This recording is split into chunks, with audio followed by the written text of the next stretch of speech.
Gostaria de convidar a você a abrir 2 Timóteo, capítulo 4, versículos 9 e 10. Diz assim: procura vir ter comigo depressa, porque Demas, tendo amado o presente século, me abandonou e se foi para Tessalônica. Amém? O tema da nossa mensagem de hoje é: para que vida você está vivendo? Para que vida você está vivendo? Eu vi uma mensagem essa semana passada, que me fez pensar e refletir um pouco sobre esse tema. Essa mensagem, eu gostaria que você imaginasse que aqui na ponta da folha começasse uma corda, e ela se fosse por toda a eternidade. Mas esse pedacinho da corda seria a nossa experiência aqui na terra. Esse pedacinho da corda seria a nossa vida, onde nós nascemos, crescemos, casamos, temos filhos e morremos. Olha para o lado, veja quantas cadeiras vazias se tem. Está sentindo falta de alguém? O número de membros que nós temos não comporta a galeria e aqui. E aqui você vê o tanto de espaço vazio. Por todos os lugares você vê fragmentos, cadeiras vazias. Muitas vezes o que está acontecendo? As pessoas estão colocando os projetos dessa vida à frente dos projetos de Deus. As pessoas estão priorizando a vida nessa terra, essa pontinha da corda, e estão esquecendo do restante da corda.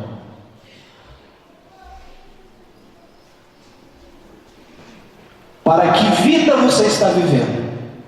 Para esse pedacinho, essa experiência que você está tendo aqui?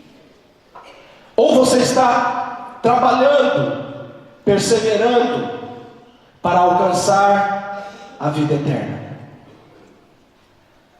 Hoje, quando eu fui buscar um antigripal, eu passei na farmácia e subi pela rua lateral da Santa Casa. Passando por lá, estava o carro da funerária. E eu olhei em cima da mesa, estava lá um saco, com a pessoa pronta para ser embarcada. Ali, findou-se todos os projetos. Ali, encerrou-se todos os sonhos. Será que ela viveu para essa vida? Será que ela viveu para uma vida eterna? Nós vemos pessoas se dedicando, Deus abre porta, abençoa a vida dela, ela prospera financeiramente, e daqui a pouco ela esquece do Deus que proveu, e coloca o seu coração todo nessa terra, e abandona. E quando muitas vezes você convida: querido, vamos trabalhar no encontro. Ah, não posso, eu tenho um compromisso. Não, eu tenho uma reunião para ir. Querido, mas você tem reunião todos os encontros?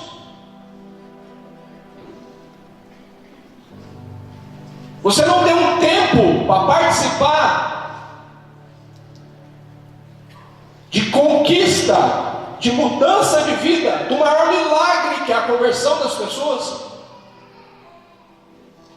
A maior dificuldade que o pessoal tem, que organiza os encontros, é da falta de disposição e disponibilidade das pessoas em servir a obra de Deus. Quando não, muito menos o fez ou praticou, fugindo da visão.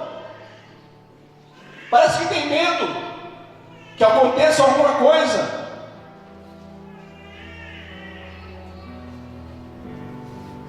Para que vida você está vivendo? Como lemos aqui, Paulo falando: porque Demas, tendo amado o presente século, me abandonou e foi para Tessalônica. Pouco se sabe, através das Escrituras, sobre Demas. Infelizmente, dessa pouca informação se sabe que no fim da vida de Paulo, ele abandonou o ministério, amou mais o mundo. Agora ele foi identificado como alguém que abandonou a obra do Senhor. Leitores da Bíblia de todos os tempos passaram a conhecer Demas como um nome de vergonha. Não sabemos se o seu amor pelo mundo era baseado em certas coisas, mas apenas sabemos que ele amou e por isso o levou a fazer isso, o abandono. Nenhum caso de amor jamais custou tão caro. Dan Shisbury comentou sobre isso.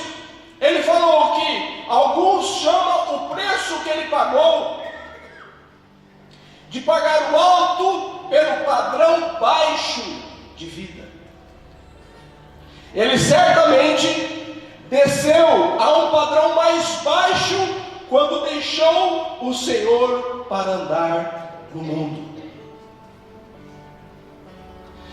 Primeiro ponto, Demas, quem ele é? Acabamos de mencionar aqui que pouco sabemos sobre Demas, mas o seu nome, na língua hebraica, é uma maneira reduzida de escrever Demétrio. O nome Demétrio, quando de origem hebraica, significa que se consagrou. Enquanto que no grego significa consagrado a Deméter, ou consagrado à Mãe Terra. Deméter era uma deusa grega da agricultura. Ela que nutria a terra, e o nome Deméter significa Mãe Terra. Demas foi um dos cooperadores de Paulo. Existem menções na Bíblia que referem o seu nome. Uma delas é Colossenses 4,14, onde diz: saúda-vos Lucas, o médico amado, e Demas. Outra, Filemão 1, versículos 23 e 24, fala assim: saúda-te, Epáfras, meu companheiro de prisão por Cristo Jesus, Marco, Aristarco, Demas e Lucas, meus cooperadores. Além disso, ele cresce na fé, aprendendo com o próprio apóstolo. Assim também como Marcos, que escreveu o livro de Marcos, Lucas, que escreveu o livro de Lucas e Atos dos Apóstolos. Você imagina quantos milagres que Demas não viu? Quantas pregações eloquentes de amor e de paixão feita por Epáfras, por Lucas, por Mateus, pelo apóstolo Paulo. Se tinha um lugar na face da terra mais perfeito, seria o coração do Evangelho após Jesus Cristo, que era junto com esses homens que foram referência para o nosso cristianismo. Mas então o que aconteceu com Demas? Segundo ponto, quais foram as experiências de Demas? Todos aqueles que conhecem a Cristo têm a primeira experiência, empolgados, apaixonados por Ele, embalados pelos seus braços,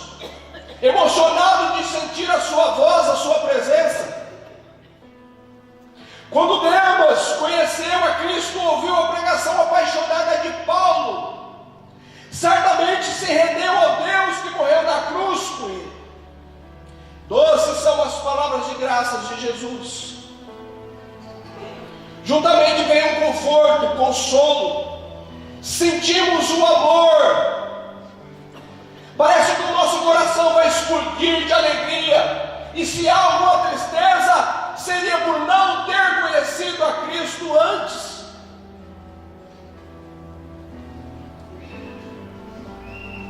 Mas as tribulações vêm.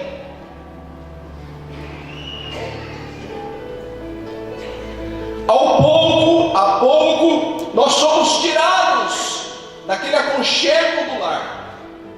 E nós somos capacitados para os perigos do campo de batalha.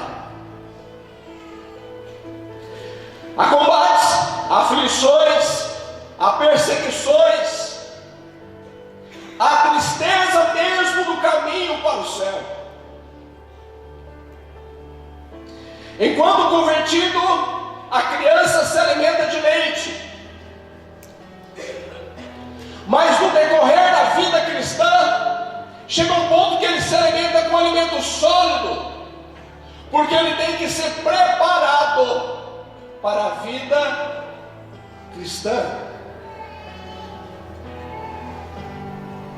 Isso acontece com todos os crentes, e certamente não foi diferente com ele. Contudo, em João 16:33, fala, e a Bíblia é enfática: tenho-vos dito isto,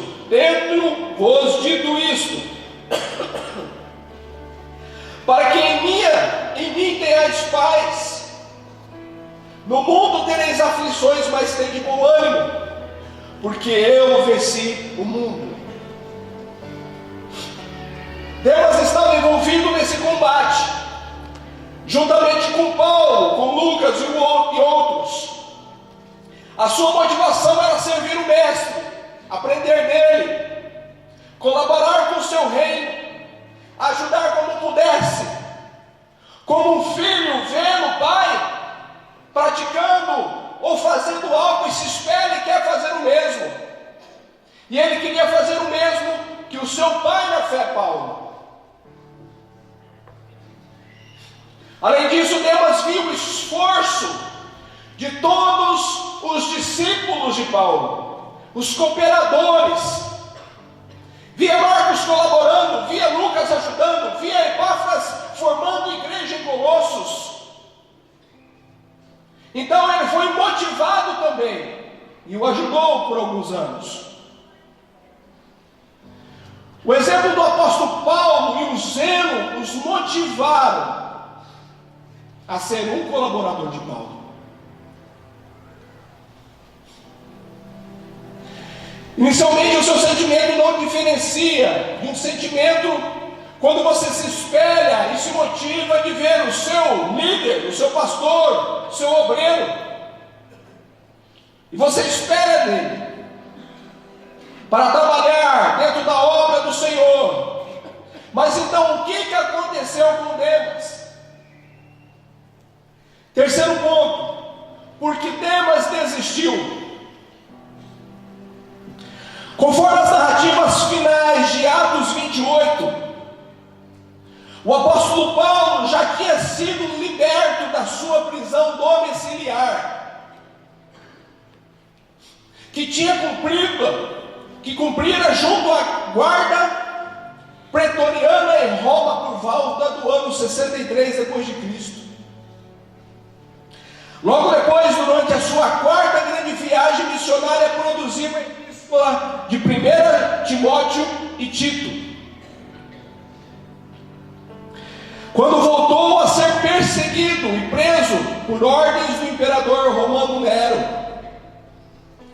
Agora, ao contrário da primeira prisão, a primeira detenção que ele recebia, uma prisão domiciliar, conforme Atos 28, versículo 30, agora padecia numa masmorra fria, úmida, acorrentada como um criminoso perigoso. Um ano depois, aconteceu aquilo que eu preguei alguns dias atrás. aonde Nero incendiou a capital de Roma e colocou a culpa nos cristãos.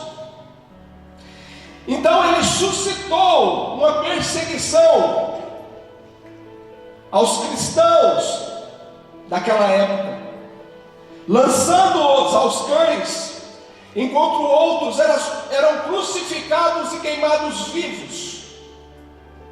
Nessa época foram escritas as últimas palavras do apóstolo Paulo, em 2 Timóteo. A perseguição aos cristãos era terrível, Paulo estava prestes a ser morto, como descrito em 2 Timóteo 4, versículo 6, porque eu já estou sendo oferecido por aspersão de sacrifício, e o tempo da minha vida e o tempo da minha partida está próximo.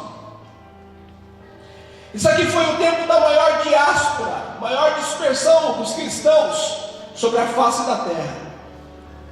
Crescente, inclusive os discípulos, crescente para a Galácia, Tito para a Dalmácia, só Lucas estava com ele. Nesse período se tornou-se mais perigoso, principalmente se você se identificasse como cristão. Aquela região era dominada por Roma, e ficou difícil de arrumar algum lugar para que os discípulos pudessem se reunir. Dizem que o interesse de Demas pela obra de Deus diminuiu acentuadamente.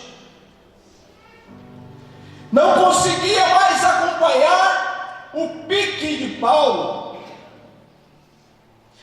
Demas perdeu a vibração pelas coisas que faziam Paulo vibrar. Demas tinha então uma escolha a fazer: continuar firme e aceitar uma possível morte, ou abandonar a sua fé.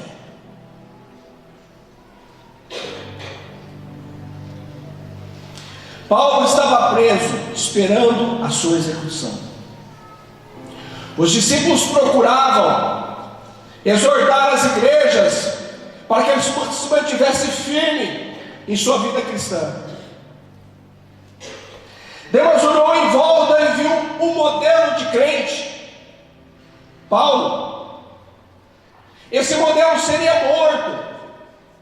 Viu um sofrimento que os discípulos estavam suportando, e ele achou que não valeria a pena continuar.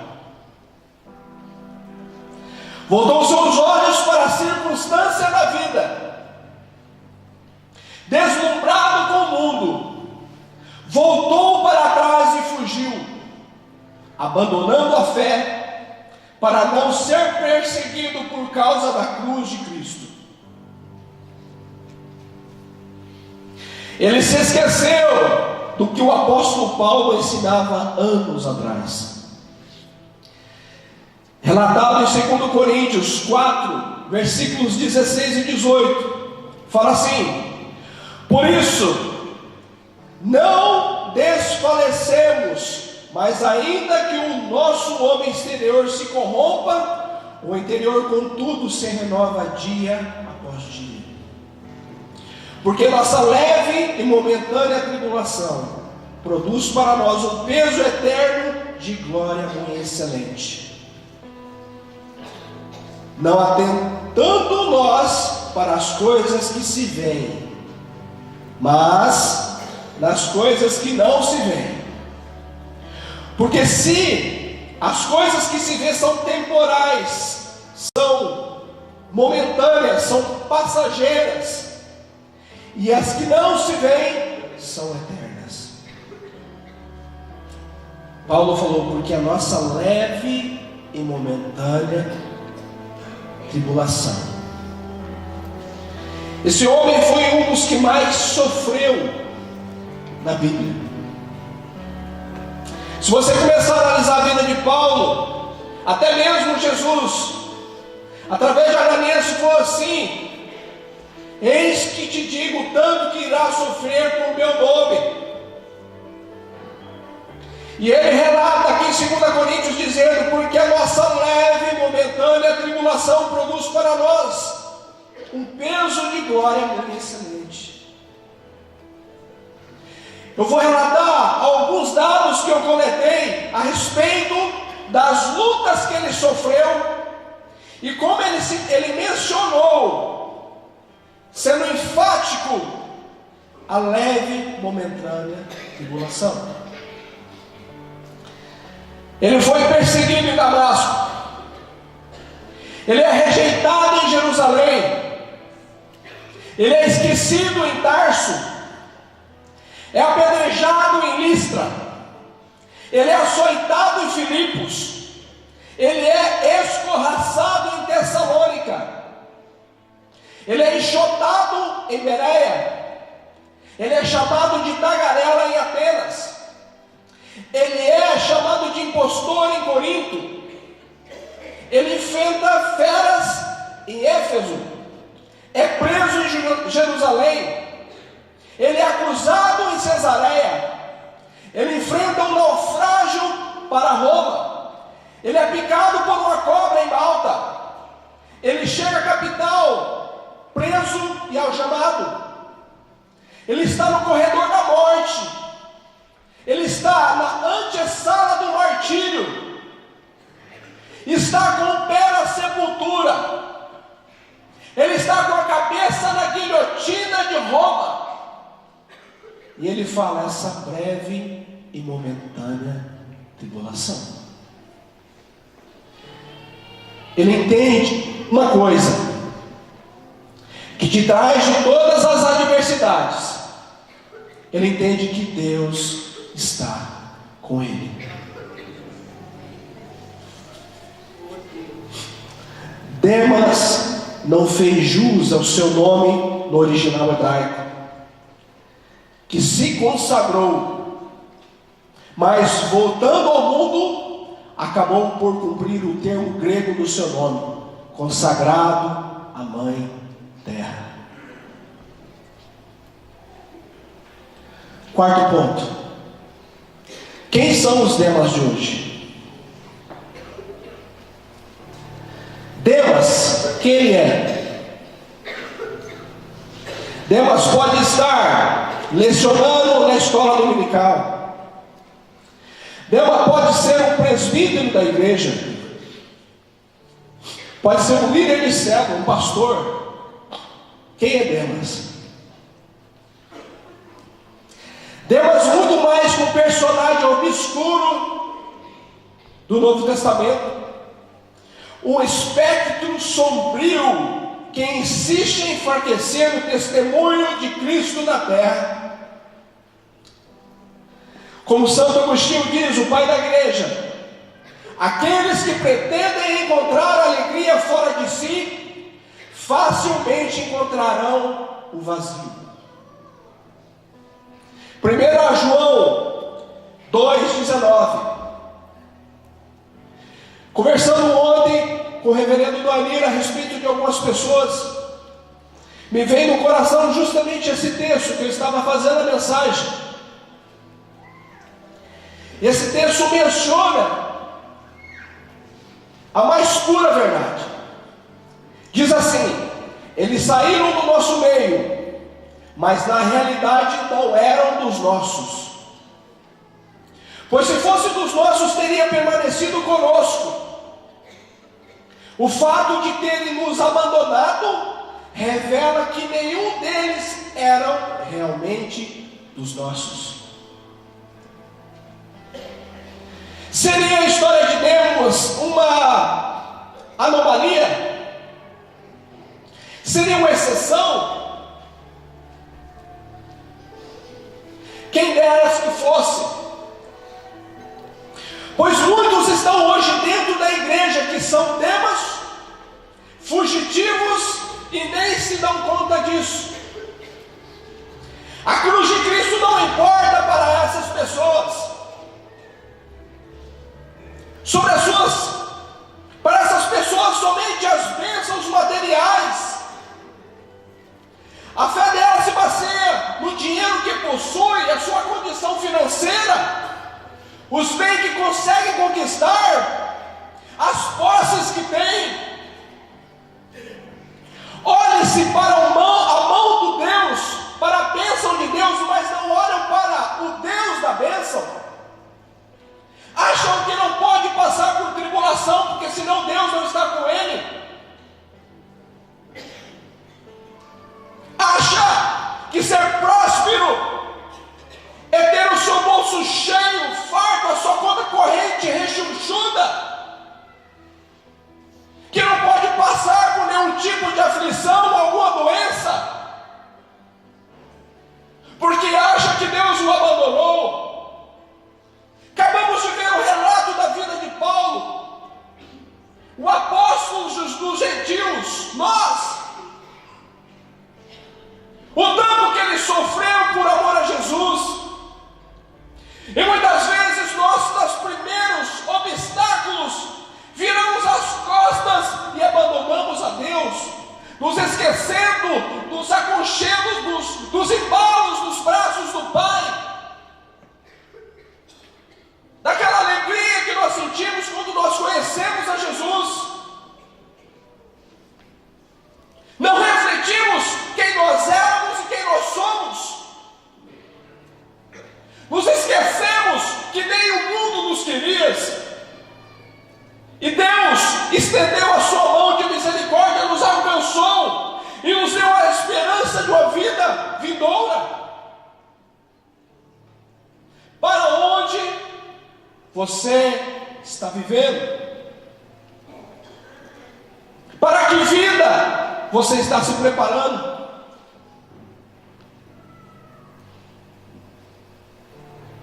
Mateus 24:12 fala: por se multiplicar a iniquidade, o amor de muitos se esfriará.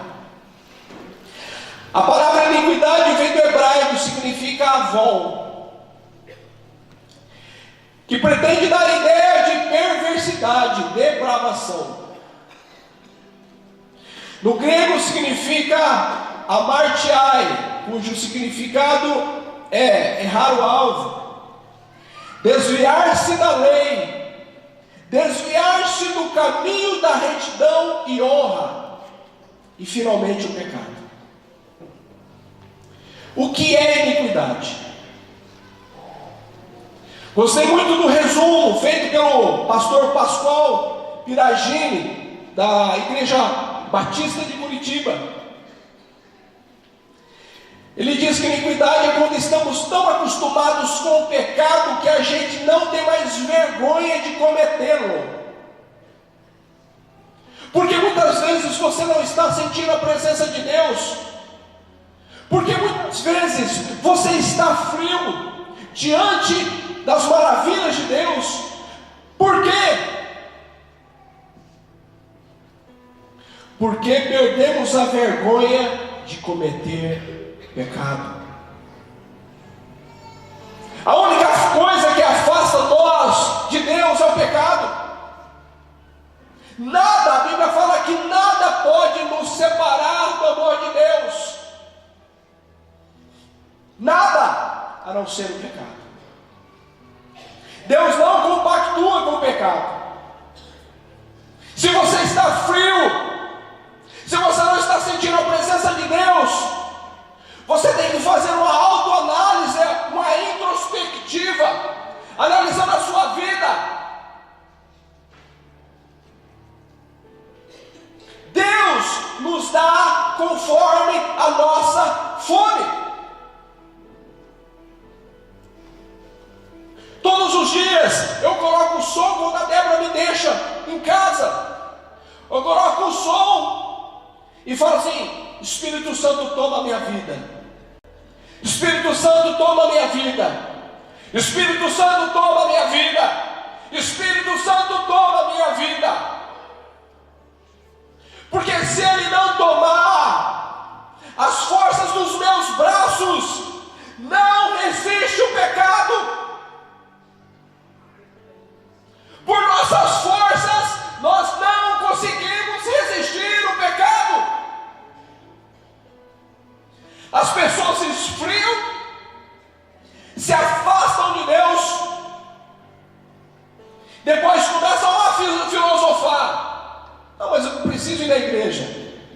Deus está comigo por onde eu vou. A igreja é o lugar de refúgio. A igreja é a cidade de Gileade. A igreja é o lugar de descanso de nossas almas. Quando você está na igreja, quem é o juiz que determina é Deus. Quando o refugiado era colocado na cidade de Gileade, ninguém podia tocá-lo enquanto o juiz não julgasse a sua causa. Quem julga a nossa causa? Quem é o nosso advogado? Jesus. Balela, eu não vou na igreja porque eu não preciso da igreja. Você está exposto, porque a Bíblia fala: se esses refugiados estiverem fora da cidade, eles podem ser mortos por os vingadores do sangue.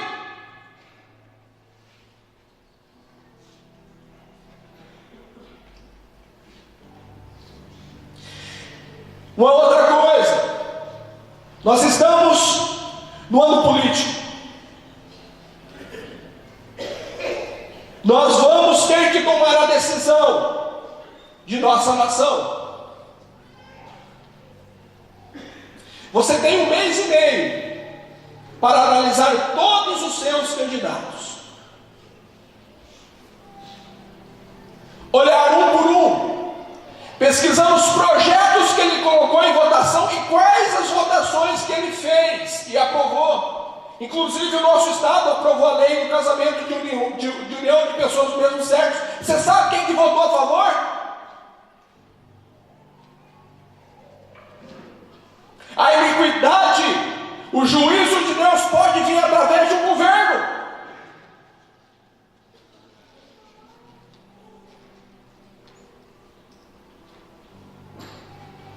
Em Juízes 9 fala que as árvores pediam para a videira governar, para a oliveira governar, eles não quiseram, e falaram para os espinhos governar, e os espinhos governaram sobre as árvores. O que eu quero dizer? Você tem a opção de fazer uma boa escolha, para não colher o juízo sobre a sua vida. Você tem a opção de escolher por bênção. Muitos projetos não são aprovados lá em cima, porque a bancada evangélica tem sustentado. Mas existe um projeto dos interessados que essas leis se votem e se aprovem, que eles estão trabalhando, falando para não se votar em pessoas que defendem a família e votarem nos evangélicos. O juízo pode vir sobre nossas vidas. Tem projetos que podem perseguir a igreja. Tem projetos que vão comprometer a vida da família. Você tem 1 mês e meio para escolher em quem decidir, em quem votar. Demas não só abandonou Paulo, Demas, ele abandonou o próprio Deus. Não é de se surpreender que no livro de 1 João 2, versículo 15 diz: se alguém amar o mundo, o amor do Pai não está nele. Sem dúvida, Demas, nem os que seguem os seus passos reconheceria que são inimigos de Deus. Poucos iriam admitir. Lhe pergunto, se hoje houvesse a mesma perseguição que houve no tempo de Nero, quantos cristãos ficariam firmes? Eu falei para o Mateus: você sabe a coisa que é mais importante na vida do papai? Ele falou: sei. O que? Jesus. Se o papai for preso por esse nome, você não fica triste, porque o papai não vai negar ele. Será que você está disposto a sacrificar a sua vida, ser queimado vivo, crucificado, executado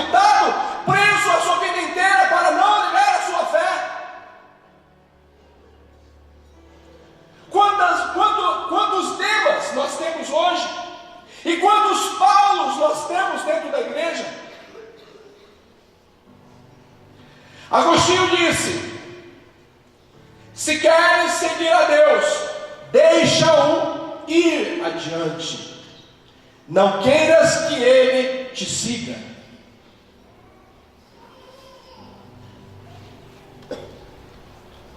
Por causa de nada se abandona a fé. Nós vemos pessoas que na primeira repreensão que se tem, abandonam tudo o que estão fazendo. Eu estava conversando com o reverendo uma vez e falei assim: veja bem, se a pessoa não respeita o seu pai, se a pessoa não respeita a sua mãe, os seus avós, muito menos ela respeitará uma liderança da igreja.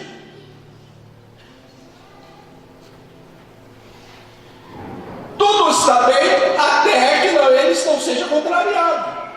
Se ele for contrariado, pronto, já é o motivo para abandonar a fé. No outro dia chega com a cartinha de exclusão: eu quero sair da igreja. Fracos, medíocres. A nossa personalidade em Cristo é forjada através de nossa liderança. Nosso líder nos corrige porque nos ama, que quer o nosso bem. Um pai corrige o seu filho para que ele não se perca. E caso isso aconteça, Pedro diz: sendo assim, se depois de fugir das corrupções do mundo, mediante o conhecimento do Senhor e Salvador Jesus Cristo, são uma vez mais influenciados e vencidos por elas, seu último estado tornou-se ainda pior que o primeiro. Porque lhe seria melhor não haver conhecido o caminho da justiça, do que depois de conhecer e dar as costas ao santo mandamento que havia sido concedido. De maneira, confia-se neles, quanto é verdadeiro o provérbio que diz: que o cão voltou ao seu vômito e a porca lavada volta a rolar na lama.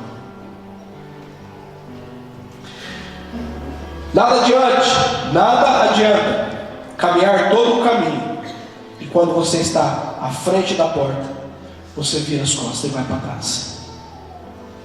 Demas estava no caminho da vida, mas trocou pelo caminho mais fácil, que leva à morte.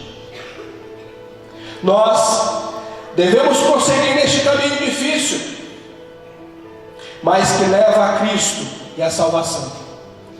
Jesus disse: mas aquele que perseverar até o fim, esse será salvo. Mateus 24:13. Ou seja, não é iniciar e parar, mas permanecer e perseverar. Melhor teria sido Deus tivesse conhecido Jesus, melhor ele estivesse no mundo e conhecido a Jesus, do que ter conhecido a Jesus e virado as costas. Feliz é o ladrão da cruz, tendo vivido como um pecador imundo, conheceu a Cristo na cruz e recebeu a salvação. Demas pode ter vivido muitos anos depois de ter abandonado a fé. Não sabemos porque a Bíblia não relata. Contudo, quão pouco tempo é se comparado à eternidade no inferno. Para encerrar, eu queria ler só uma frase para você meditar. Jamais troque o sofrimento para alcançar o céu pela alegria a caminho do inferno. Amém.